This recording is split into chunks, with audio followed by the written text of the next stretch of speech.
नमस्कार दोस्तों, मैं अविनाश दास आप सबका रेशनल कबीर यूट्यूब चैनल में हार्दिक स्वागत करता हूं।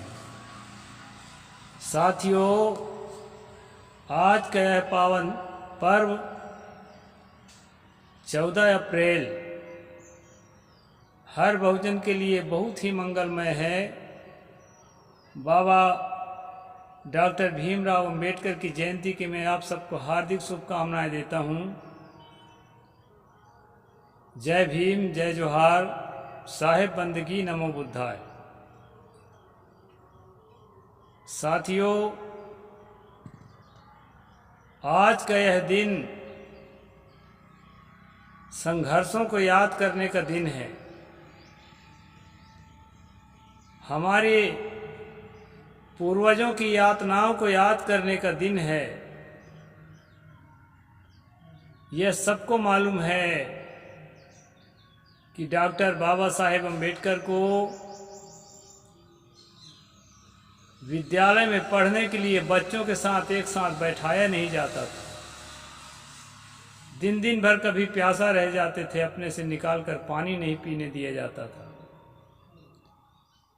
बैलगाड़ी से उतार दिया जाता था। किसी के छांव में बरसते पानी में अगर किसी के मकान के किनारे छांव में खड़े हो गए तो जानते ही धक्का मारकर भगा दिया जाता था। और इतना सब प्रताड़ना सहने के पीछे सिर्फ और सिर्फ एक ही कारण था, उनकी जाति। तत्कालीन परिवेश में दलित जाति या अछूत जाति, अस्पृश्य जाति, अंत्यज जाति इत्यादि नाम से जिन लोगों को जाना जाता है, उन्हीं में से एक डॉक्टर बाबा साहेब अम्बेडकर है। साथियों, शूद्रों से भी अति शूद्र, जिनको काम तो दिया था इस समाज ने, मरे पशु उठाने का काम दे दिया, गली का कचरा साफ करने का काम दे दिया, रास्ते में और शौचालय में शौचालय का मल उठाने का काम दे दिया। लेकिन काम देने के बाद उसकी मजदूरी में केवल और केवल अपमान दिया गया। एक दो व्यक्ति को नहीं, एक बहुत बड़े तबका को, एक बहुत बड़ा समाज को। और उसी समाज से बिलोंग करते थे डॉक्टर भीमराव अंबेडकर। साथियों, यह जाति की बीमारी कोई नई बीमारी नहीं है। हमारे पूर्वजों ने इसको सदियों झेला है। सतगुरु कबीर साहेब, जो 14वीं 15वीं शताब्दी में आते हैं, उन्होंने डटकर झेला है और डटकर मुकाबला भी किया है।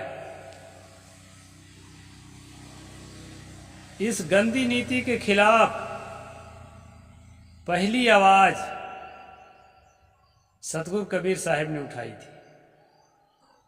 कुछ लोगों का कहना है कि तथागत भगवान बुद्ध ने सबसे पहली आवाज उठाई थी। साथियों, अब हमारा शोध बहुत दूर तक पहुंच चुका है। बहुत सारी बातें जानी जा चुकी है। मानवता के मसीहा तथागत गौतम बुद्ध के समय में इस तरह के चरम सीमा पर विषमता नहीं थी। भेदभाव तो हर जमाने में होता है, लेकिन तथागत गौतम बुद्ध को ना तो इस तरह का परिदृश्य देखने को मिला था और ना ही अपने जीवन में झेलने को मिला था। इसलिए उन्होंने इस पर आवाज नहीं उठाई। उनके वाणियों में विषमता के खिलाफ बातें तो है, लेकिन उतनी प्रखरता से और उतने गर्मजोशी के साथ इस तरह बातों को खंडन किया गया हो, ऐसा कोई उदाहरण नहीं मिलता। फिल्म वालों ने फिल्माया है वो अलग बात है। फिल्म को मजेदार बनाने के लिए वो कुछ भी लिख सकते हैं।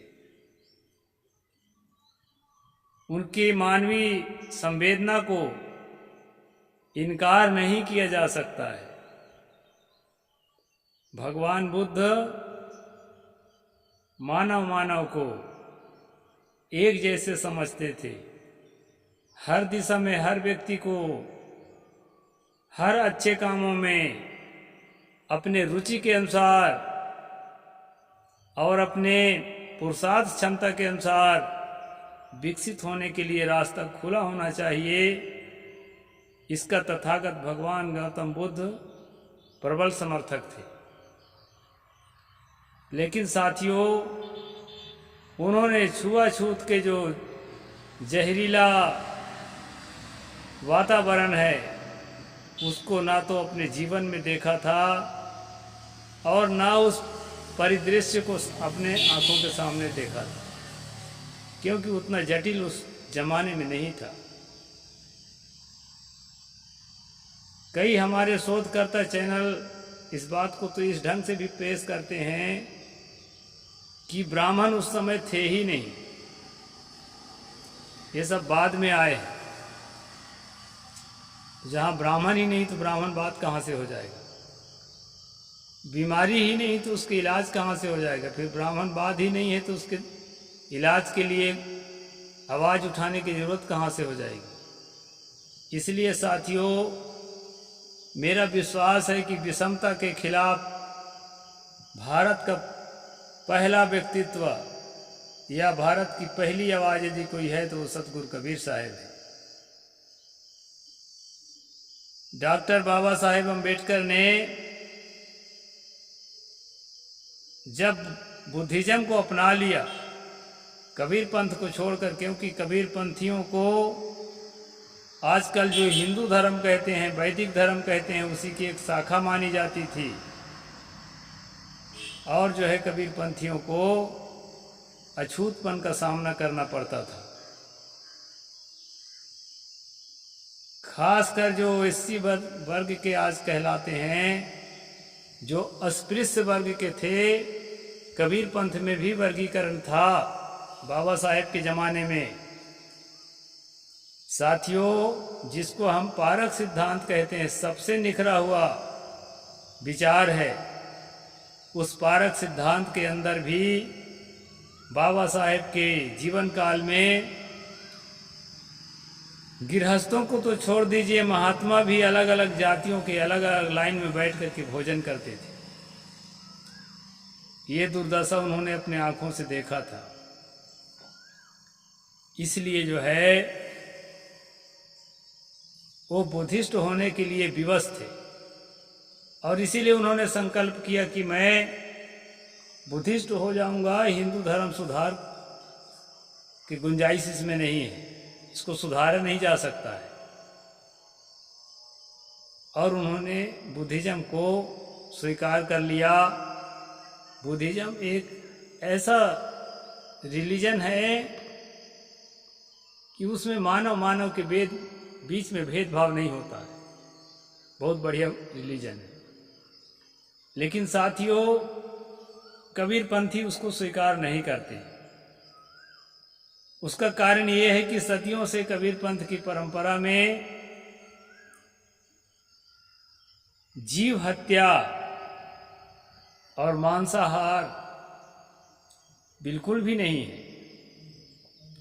न तो मारकर खाते और न मरे हुए को खाते, न दूसरे को मरवा कर खाते, न अपने आप दूसरे के लिए मारा हुआ है उसको भी नहीं खाते ही नहीं है, वेजिटेरियन होते हैं।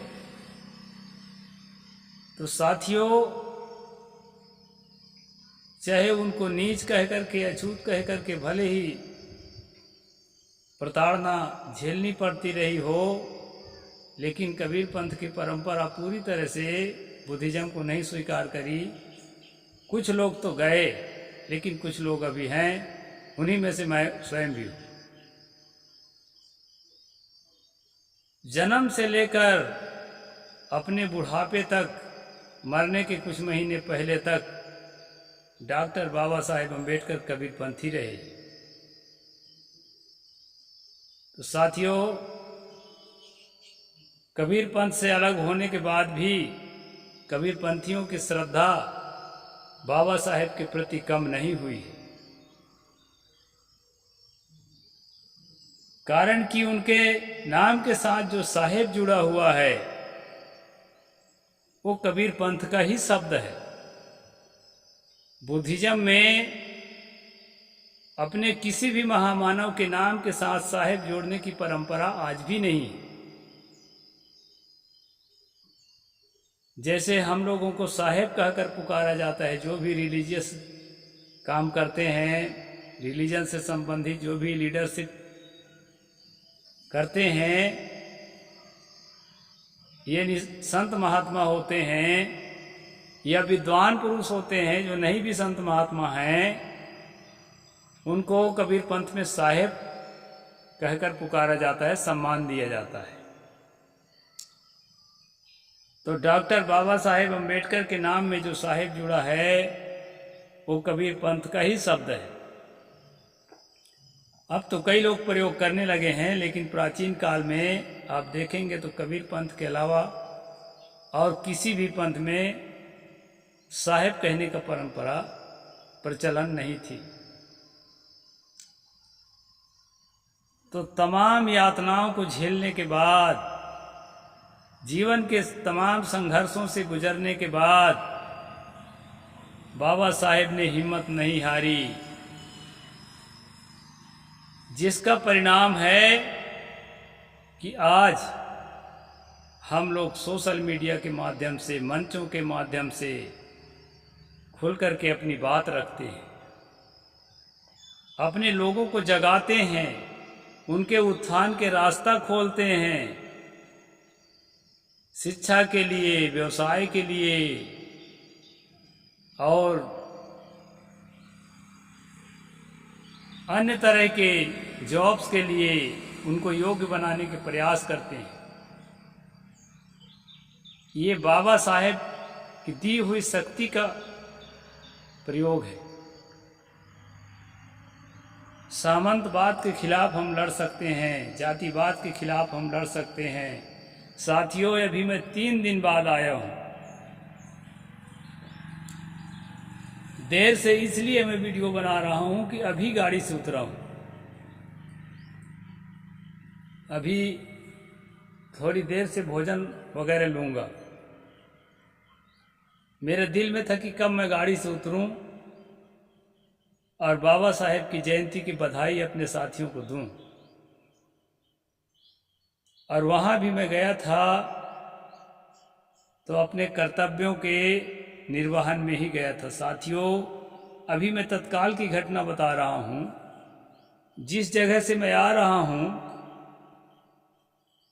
उस जगह में छत्तीसगढ़ में एक जाति होती है, सतनामी जाति। मेरे जन्मभूमि के इलाका में सतनामी जाति नहीं होते हैं। बचपन में मैं जानता भी नहीं था कि सतनामी कौन होते हैं। तो सतनामी जाति को, जो यहाँ के ओबीसी हैं, खासकर ओबीसी लोग, अपर कास्ट के तो कम है यहाँ संख्या, लेकिन खासकर ओबीसी लोग जो हैं उसको अछूत जाति के रूप में मानते हैं और आज भी कई जगह मान रहे हैं। बहुत सुधार हो गया है, ऐसा नहीं है। मैं जहाँ से अभी आया हूँ दोस्तों, कल जो है वहाँ पर लंगर की व्यवस्था थी, भोजन भंडारा की व्यवस्था थी, और मैंने देखा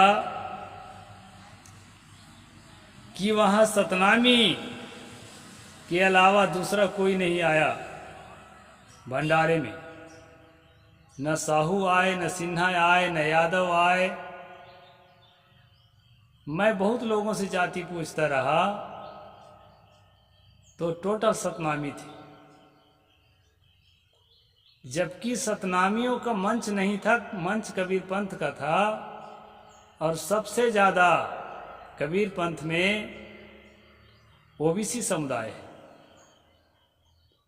और ओबीसी समुदाय के घर में जब हम प्रोग्राम करते हैं तो उसमें जो है भरपूर मात्रा में ओबीसी आते हैं, भंडारा में भोजन भी करते हैं और जो है सत्संग प्रवचन में जीवन के उत्थान की बातें भी सुनते हैं। साथियों, इस वीडियो के माध्यम से मैं अपील करना चाहता हूँ कि आज भी दुर्दशा है। नेता लोग तो खा पी लेते हैं, नेता लोग आते हैं, जाते हैं, खाते हैं, पीते हैं एक दूसरे के घर में, और पढ़े लिखे जो अन्य लोग हैं जो ठीक से जागृत हैं वो भी खाते पीते हैं। लेकिन आम जनता में छत्तीसगढ़ में आज भी ये स्थिति है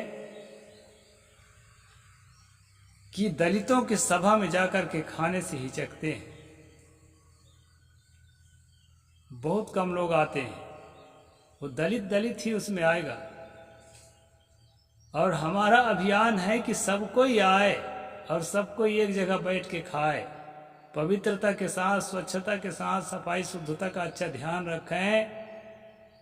मैं मानता हूं कि जो अत्यंत पिछड़े लोग हैं, खासकर एसटी एससी के घरों में, जो सफाई शुद्धता के प्रति उतने जागृत नहीं हैं, इस बात को मैं मानता हूं, तो उनको ऊपर कौन उठाएगा, उनको जागृत कौन करेगा? ऐसा होता तो बाबा साहेब पढ़ लिख के बाद विदेश में पढ़े रहे आते हो, उनको कोई ना कोई जॉब मिल ही जाता। भारत काहे को आते? उनके अंदर तो था कि मैं तो कुछ जाग गया हूं, मैं तो कुछ हासिल कर लिया हूं, लेकिन मेरे लोग अभी भी घूर में दाना बीनने लायक हैं, उनका भी उत्थान हो। इसलिए दोस्तों, बाबा साहेब ने अपना कर्म भूमि भारत को चुना। इस चीज को हमें नहीं भूलना चाहिए। उन्होंने जो कुर्बानियां दी है देश के लिए, देश के दलित, शोषित और वंचितों के लिए, उस बात को हमें नहीं भूलना चाहिए। भारत के अर्थव्यवस्था के लिए उन्होंने आरबीआई की नीतियों का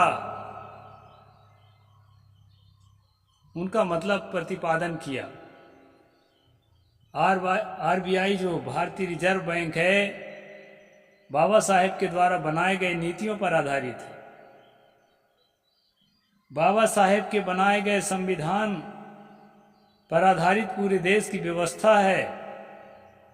बाबा साहेब के द्वारा पारित किया गया हिंदू कोड बिल से महिलाओं को आज जो है सब दिशा में आगे बढ़ने की स्वतंत्रता है, अपने आप को खुलकर समाज के बीच लाने की स्वतंत्रता है। नहीं तो दोस्तों, इसके पहले जो चलता था, विधि उन नारी हृदय गति जानी, सकल कपट अघय अवगुण खानी। विधाता भी स्त्री के हृदय को नहीं समझ पाया। दुनिया में जितना कपट है, दुनिया में जितना पाप है, दुनिया में जितना अवगुण है, वो सब औरत के हृदय में वास करता है। ये सिद्धांत जो है भारत में चल रहा था, और स्त्री को पढ़ने का हक नहीं था, शूद्रों को, ओबीसियों को पढ़ने का हक नहीं था, वोटिंग राइट नहीं थे, वोट नहीं डाल सकते थे, चुनाव नहीं लड़ सकते थे। ये सारे राइट्स जो है बाबा साहेब ने सबको दिलाया संविधान के माध्यम से। आज जो कुछ भी अच्छा है इस देश के अंदर, उसके बैकग्राउंड में देखेंगे, उसके पीछे में देखेंगे तो डॉक्टर बाबा भीमराव अंबेडकर की देन है। इसलिए साथियों, इस अभियान को, इस मिशन को निरंतर आगे बढ़ाने के लिए हम सब लोगों को एकजुट होकर काम करना पड़ेगा। यह काम केवल दलितों का है, यह काम केवल ओबीसियों का है, ऐसा नहीं है। जिसके अंदर समझ पैदा हो गई है, जिसके अंदर जागृति पैदा हो गई है, तो तथाकथित ब्राह्मण ही वो अपने आप को समझ रहा है, उसको भी इस काम में आगे आना चाहिए। मानवीय संवेदना को समझना चाहिए। हर मनुष्य के धड़कते दिल के बीच जो कष्ट है, जो वेदना है, उसको हमें समझना चाहिए और उसके निवारण के लिए हमें प्रयास रहना चाहिए। अगर हम ऐसा करते हैं तभी हम मनुष्य हैं। जो स्त्रियां ये भ्रम में पड़ी हुई हैं कि दलित महिलाओं के लिए बाबा साहेब प्रयास कर रहे थे, उन माताओं से, उन बहनों से मेरा निवेदन है कि हिंदू कोड बिल जरूर पढ़ें। तब उन्हें पता चलेगा कि एक ब्राह्मणी से लेकर, एक क्षत्राणी से लेकर, एक वैश्याणी से लेकर जितनी महिलाएं हैं भारत के अंदर, इस्लाम मानने वाली या जो भी महिला है, हर महिला के लिए जो है बाबा साहेब ने संघर्ष किया है और उन्होंने जो नियम कानून दिया है उसके तहत उसको ठीक से इम्प्लीमेंट अगर नहीं करता है जज और वकील, तो वो अलग बात है। नहीं तो बाबा साहेब ने हमें जो संविधान दिया है, बाबा साहेब ने जो हमें अर्थ नीति दी है, हमारे प्रगति के लिए जो रास्ते खोले हैं, उन रास्तों को अपना कर अगर हम आगे बढ़ेंगे तो बहुत ही थोड़े दिन में साथियों, जो विकसित देश कहे जाते हैं उनके साथ हम खड़े हो सकेंगे। इसलिए इस छोटे से वीडियो में मैं बहुत सारी बातें नहीं कह सकता। जितनी बातें पहले आ गई मेरे दिमाग में उतनी बातों को मैंने रखा है और आप अध्ययन करिए और जानिए कि फूले अम्बेडकरी विचारधारा को जब से मैं पढ़ रहा हूँ तब से मैं जान पाया हूँ कि भारत में यदि कुछ है अच्छी चीज़ तो फूले अम्बेडकरी विचारधारा है और यही कबीर की विचारधारा है। पहले मनुष्यों को मनुष्य बनाएं, पशु पक्षियों जैसे जीवन जीने के लिए जो विवश हैं उनको उससे ऊपर उठाएं और जब वो ऊपर उठेंगे, कुछ सोचने लायक होंगे, कुछ बोलने लायक होंगे, कुछ करने लायक होंगे, तभी देश का हर काम आगे बढ़ेगा। इसलिए साथियों, डॉक्टर भीमराव अंबेडकर की जो कुर्बानियां हैं वो अजेय हैं और कालजयी हैं, कभी भुलाया नहीं जा सकता है। और तीनों काल में, तीनों क्या कहना चाहिए, तीनों काल में कहना ही चाहिए कि तीनों काल में जो है याद रखने योग्य हैं। तो बाबा साहेब की जयंती के अवसर पर आप सब लोगों को कोटि कोटि मंगल कामना देते हुए मैं अपनी बात को पूरा करता हूँ। साहेब बंदगी, जय जोहार, जय भीम, जय भारत, नमो बुद्धाय।